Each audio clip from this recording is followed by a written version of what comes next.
ఓం నమో భగవతే నమః. శ్రీ దుర్గాదేవియే నమో నమః.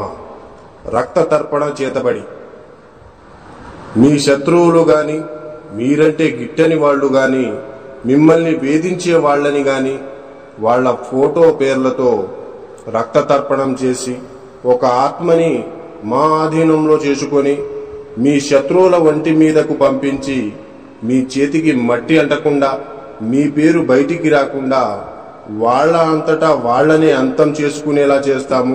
మీ శత్రువు మిమ్మల్ని ఎలా అయితే ఇబ్బంది పెట్టారో వాళ్ళు కూడా ఈ రక్త తర్పణం చేతబడితో నరకయాతన అనుభవించేటట్లు చేస్తాము. మీకు ఎలాంటి సమస్య అయినా సరే, భార్యాభర్తలు విడిపోయినా, ప్రేమికులు విడిపోయిన వాళ్ళని వశీకరణ పూజతో మళ్ళీ కలుసుకునేలా చేస్తాము. జై దుర్గమ్మ శక్తి. మా వీడియోని చూస్తున్న ప్రతి ఒక్కళ్ళు కూడా లైక్ చేసి షేర్ చేయండి. అలాగే సబ్స్క్రైబ్ కూడా చేసుకోండి.